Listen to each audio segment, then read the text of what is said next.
transverse ductus arteriosus and the 3-vessel trachea view.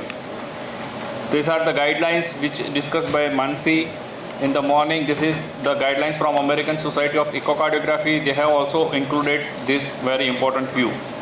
Now, how to obtain this view? So first and foremost, always determine the situs, then obtain the 4-chamber view, and obtain the 3-vessel view by sliding the transducer cranially and while maintaining the axial orientation of the chest.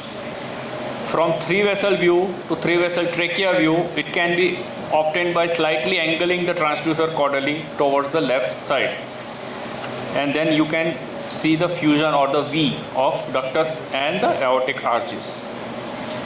So this is 3-vessel view, also known as transverse view of the ductus arteriosus. Here this is the main pulmonary artery. As the name suggests, it shows 3 vessels: main pulmonary artery, aorta and SVC. Anterior to them is the thymus gland and the main pulmonary artery continuing as a ductus arteriosus. Posteriorly, we can see sometimes tracheal bifurcation, carina or the main bronchi. Sometimes azygous vein can be seen, which we will see later. Coming to 3-vessel trachea view, it is a slightly oblique axial plane in the upper mediastinum. Here we can see there are 2 arches which are joining on the left side to the trachea and forming the V. So this is very important, and the V is always on the left side to the trachea and on the left side of the spine. On the anterior part, we can see the thymus gland, which is very important demarcation to look for thymic hypoplasia, which will be helpful in diagnosing Digeos syndrome. So this is the axial sweep from the upper abdomen. Then this is the 4-chamber view, transverse. This is the 3-vessel view, 3-vessel trachea view. This is with the color. The 4-chamber view, 3-vessel trachea view, and always remember stomach, cardiac apex and the V are always on the left side. So this is again 3-vessel view, 3-vessel trachea view with the color. So they have ductal arch and the aortic arch as always antegrade flow towards the descending aorta. So these are the antegrade flow, but depending on the position, and sometimes we can see the azygous vein which is draining into the SVC. Depending on the position of the spine, we can have different colors in V. So if the spine is dorsal, then you have blue color away from the probe. If it is towards the spine is anterior, then you have red color towards the probe. And if the spine is on the 3 o'clock or the 9 o'clock position, then you have different colors, but both are antegrade. So always remember in 3-vessel and 3-vessel trachea view, from left to right we have pulmonary artery, aorta and SVC, and they have from anterior to posterior. Pulmonary artery is the most anterior and the superior vena cava is the posterior. And also in the size, the pulmonary artery is the largest, aorta and then SVC. Coming to left brachiocephalic vein, so it is a plane above the 3-vessel trachea view. Here we can see the left brachiocephalic vein, and roughly the diameter is GA divided by 10. So if you are dealing with 23 week, the upper limit of the left brachiocephalic vein is 2.3 millimeters. So this is a left brachiocephalic vein in color Doppler, which we have discussed earlier also. So again, revising what we have to look. So look at the number of vessels, size proportions. So if you have consider aorta as 1, then the pulmonary artery is slightly larger, that is 1.2. The ratio is 1.2 is to 1 to 0.8. Look for the course of vessel. They are forming the V. Relationship to the trachea, the V is always on the left. You have to look for the thymus gland. Look for the color Doppler flow, and if you want to do extended screening, also include left brachiocephalic vein and right subclavian artery. Now what could be the typical abnormal findings in 3-vessel trachea view? So there can be abnormality in the size, there can be discontinuity of the arch, there can be abnormality in the number, abnormal course, abnormal vessel ramification, there is some venous abnormality and thymus abnormality. So we'll discuss one by one. So coming to first, that is abnormal size. So size can be dilated or narrow. In dilated, there can be dilatation of aorta or pulmonary artery. So, and if it is showing turbulence, then we are dealing with valvular stenosis. If the narrow aorta and narrow pulmonary artery, look for the whether the flow is antegrade or retrograde. So what are the causes of dilated abnormal vessel? It can be due to aortic stenosis, pulmonary stenosis, or absent pulmonary valve syndrome. So here we can see the aorta is grossly dilated. It is much larger than the pulmonary artery. Here on the color we can see there is some turbulence. So here we can see there is the thick aortic valve with post-stenotic dilatation, which is continuing in the 3-vessel view. And in the color flow we can see the aliasing. And also at the 3-vessel trachea view we see the turbulence. And the velocity was about 250, so this is too high. So this was a case of aortic stenosis. Coming to pulmonary stenosis, this is the thick pulmonary valve with post-stenotic dilatation, and on the color it is showing turbulence. So this was a case of pulmonary stenosis. We have seen the case of absent pulmonary valve syndrome also. Here there is grossly dilated main pulmonary and the branch pulmonary arteries, and it shows to and fro, stenotic and regurgitation. You can see on the color as well. So this is a case of absent pulmonary valve syndrome. Now coming to abnormal size narrow aorta. Narrow aorta, which have we already discussed by Tejas, that is coarctation, HLHS, and critical aortic stenosis. So coming to coarctation of aorta, here the aortic arch will be narrow and will show the forward flow. So this is a recent case at 30 weeks. Here we can see the isthmus to duct ratio is 0.58, which is less than 0.7. Normally it is more than 0.7. So what are the different common ultrasound findings in coarctation of aorta? So RV to LV ratio, if it is more than 1.69, or LV to RV ratio less than 0.6. In aorta pulmonary artery ratio, if it is less than 0.65, or aortic isthmus to duct ratio, if it is more than less than 0.7, then it is highly suggestive of coarctation of aorta.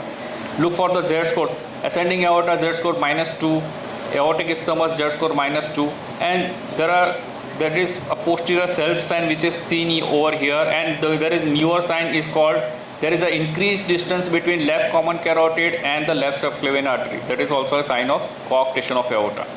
So in our case we see there is a ventricular disproportion. The ratio RV to LV ratio is more than 1.69, that is 1.7 here. The aortic ascending aorta Z score is -3.6, and you can see there is a isthmic narrowing and posterior self sign. Now coming to HLHS, in 3-vessel trachea view we can see there is very narrow, barely visible aortic arch. And on the 4-chamber view we can see there is a hypoplastic left heart, and on the color Doppler we can see there is a reversal in the aortic arch.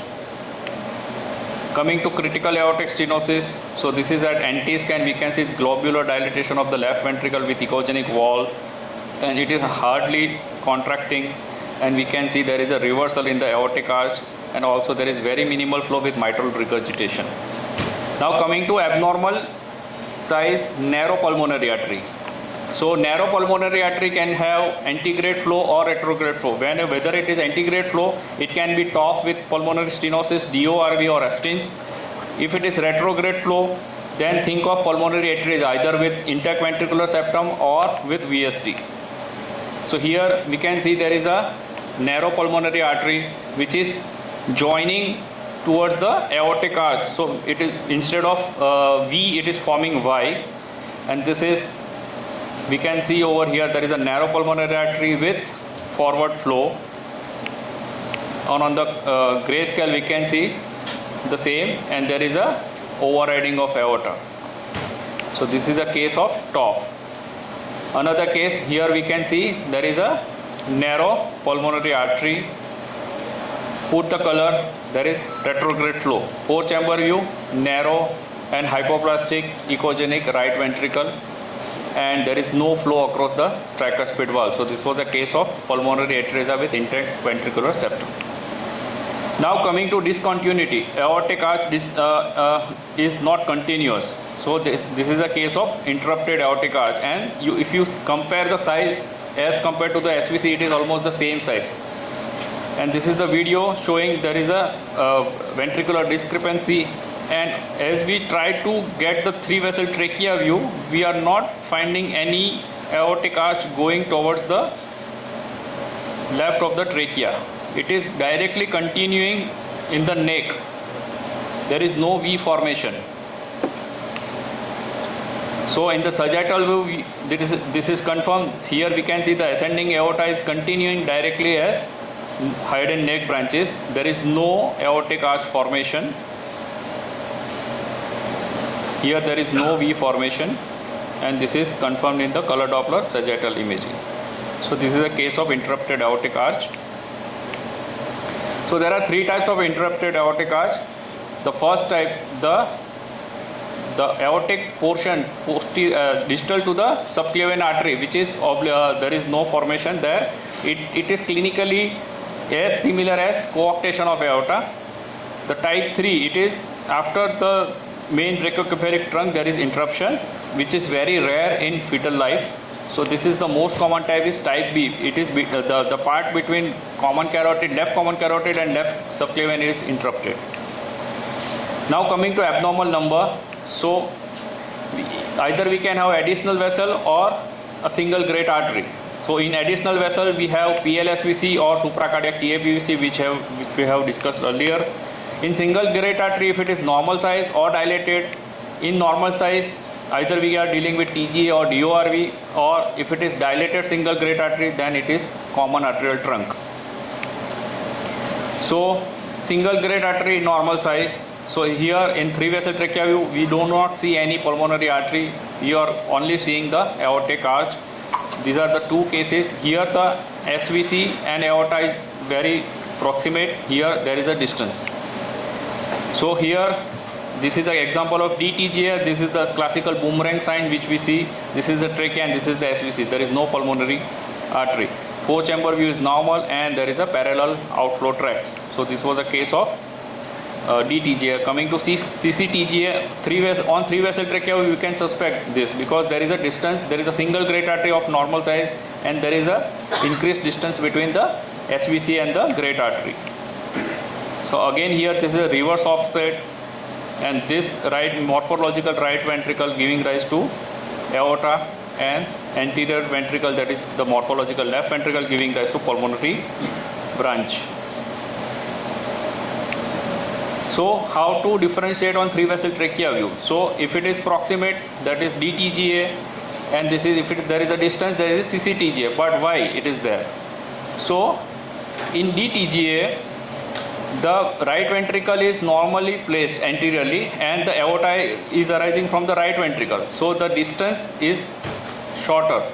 While in CCTGA, the right ventricle is on the left side and the aorta is arising from the morphological right ventricle. So the distance will be larger. So this is why we get higher distance in 3 vessel trachea view.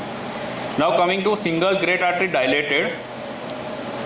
So here we can see there is a single great artery and from which we see pulmonary artery origin. So this is the CAT and there is a overriding vessel. Now coming to abnormal course or right aortic arch. So this is in the center, we are dealing with the normal 3 vessel trachea view. The tracheal V is on the left side to the trachea. Either it can be on the right side or it can have a U configuration. So here the ductus arteriosus is on the left side while the aortic arch is on the right side, or sometimes there is double aortic arch.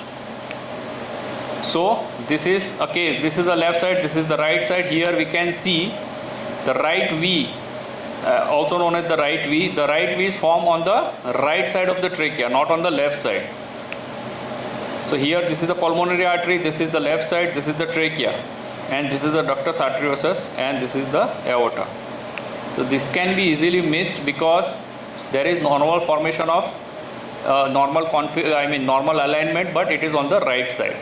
So this is the TUI showing the normal 4-chamber view, but the trachea, both the arteries are on the right side of the trachea. This is the stick image showing the same. Now coming to the U sign, or the right aortic arch with left ductus. So here typically you will find the pulmonary artery continuing as a ductus arteriosus, and the right aortic arch is on the right side, and there is a U configuration, and in between you can find the trachea and the esophagus. So on the color Doppler you are seeing the U sign. So this is the normal sweep, and here we can see there is a U configuration. So this is right aortic arch with left ductus arteriosus. This is on the color. And also look for the aberrant left subclavian artery. So this is the aberrant left subclavian artery which is coursing behind the trachea. So sometimes we have confusion between whether we are dealing with right aortic arch or double aortic arch. Whenever we find aberrant left subclavian artery, it is almost always right aortic arch. So we can diagnose on NT scan also. This is at 13 weeks. This is normal 4-chamber view and U sign in the 3-vessel trachea view. And this is the stick image. Coming to double aortic arch, this is at 14 weeks, normal 4-chamber view. Here we can see there is lambda sign. The aortic arch bifurcates in front of the trachea and joining behind. Here you can see the V sign, but we have to always look carefully to look for the other arches arising or not. So this is the U sign, and this is the lambda sign. Okay, so the aortic arch is dividing into two. So this is not the right aortic arch, but this is double aortic arch. Why it is important? Because this can lead to dysphagia and tracheal compression after birth. So this will require surgery, because this causes the complete vascular ring. So this is the classical lambda sign, and this is the stick image of the double aortic arch. This is the TUI image. Now abnormal course. So there can be tortuosity of the ductus arteriosus as well. So here we can say S-shaped or the kinking of ductus arteriosus, which is completely normal, which is commonly found in the 3rd trimester. So this is at 32 weeks. We are dealing with the tortuous ductus arteriosus, and this is on the color Doppler. So this is completely normal. This is a normal variation.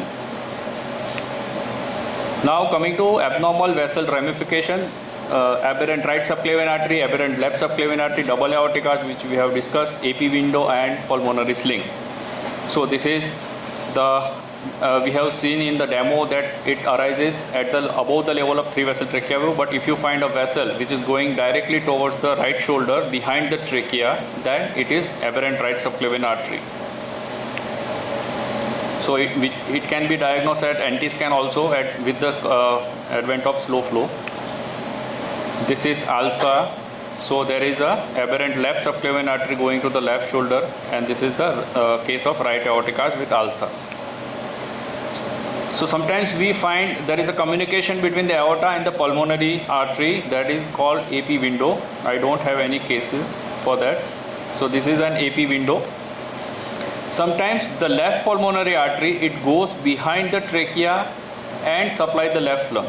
So it has an abnormal course. So from the main pulmonary artery, the left pulmonary artery usually have a shorter course, but here it has a longer course. It goes behind the trachea and goes towards the left side. So this is a case of pulmonary sling. Now coming to venous abnormalities. So it can be persistent left SVC, absent right SVC, dilated SVC and left brachiocephalic vein. There can be abnormal courses of left brachiocephalic vein and dilated azygos. So persistent left SVC, which we have discussed, there is an additional vessel. This is 3-vessel trachea view, and on brachiocephalic plane there is no bridging vein. This is the same color as the SVC, and on the here we can find the dilated coronary sinus. So this is bilateral SVC or persistent left SVC. Again, another case of absent right subclavian artery. Here there is no SVC and there is a vessel on the left side of the pulmonary artery, and there is a dilated coronary sinus, and this is the persistent left SVC with absence of. Here again I am reiterating there is a left to right flow in the right subclavian artery, but here in the brachiocephalic vein it is from right to left. Now coming to dilated SVC and left brachiocephalic vein, it can be in supracardiac TAPVC, or it can be due to vein of Galen malformation or AV fistula in the brain, or it can be present in severe FGR or fetal anemia as well. So here there is a global cardiomegaly, and here the SVC is grossly dilated. This is the dilated SVC and this is the brachiocephalic vein, and this was a case of vein of Galen malformation. Coming to supracardiac TAPVC, here there is an additional vessel but with the dilated SVC, and going above we can find there is a dilated left brachiocephalic vein, and there is a confluent vein which is going, and the vertical vein is going above. So this was a case of severe early onset FGR. There is a cardiomegaly with the dilated SVC and left brachiocephalic vein. On the brain we can see the changes of cerebral edema. Now what are the abnormal courses of left brachiocephalic vein? So this is an intrathymic course. So here we can see the brachiocephalic vein is traversing through the thymus, but this is a normal variant. Coming to retroaortic course of left brachiocephalic vein, it passes behind the ascending aorta. So here we can see the brachiocephalic vein is passing behind the aorta. So this was a case from my guru Dr. Adi sir.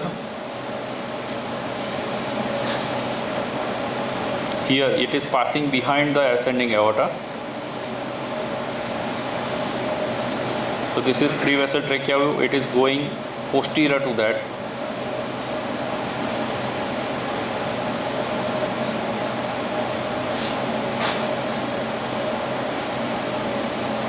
Okay, so this is the case of retroaortic course of left brachiocephalic vein. Coming to retroesophageal course of left brachiocephalic vein. So here the brachiocephalic vein, instead of going towards the above the 3 vessel trachea view, above the aortic arch, it goes behind the trachea. It goes behind this and joining the azygous vein, causing the dilatation of azygous vein. So this is a retroesophageal or the retrotracheal course. Here we can see in the monophasic view, we can see there is a retroesophageal course of the, here the brachiocephalic vein going behind the trachea, descending aorta and joining the azygous vein. So there is, on the superior view we don't see any bridging vein. Instead we are dealing, it is going like this. And also there was pericardial effusion. This is the stick image showing left brachiocephalic vein and joining the azygous vein. Dilated azygous vein. So this happens in interrupted IVC. So this is again, there is a stomach on the right side, dilated azygous vein. This is double barrel sign, opposite color. Coming to thymus. So this is the thymus gland lying anterior to the great arteries, and which we have discussed also. This is known as, this is lined by, laterally lined by the internal mammary arteries. This is the thigh box. There is one important ratio called thymic thoracic ratio.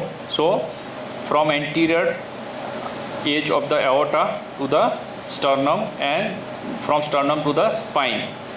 So normally it is 0.44. If it is less than 0.3, then it is highly, it goes in favor of Dijot syndrome. So here this is a case of right aortic arch, but here the ratio is normal. This was genetically, we did invasive testing in this case, but this was normal. This is a case presented to me for high risk of trisomy 13, previously reported normal at anti-scan, but if you see closely, there is, instead of the V formation on the left side, there is a right V formation, and there is hardly any thymus gland. So this is the stomach on the left, apex on the left, but the V formation is on the right, and there is no thymus. This is the anterior edge of the aorta, and almost there is thymic hypoplasia, and we did invasive testing, and this was turned out to be Daiichi syndrome. So take home points: 3V and 3 vessel trachea view are excellent views to detect major CHD involving great vessels. They are easy to obtain throughout the gestation. They can be useful for early detection in anti-scan also. They are helpful in patients with high BMI, and addition to color or Doppler increases the detection of major CHD. Thank you very much.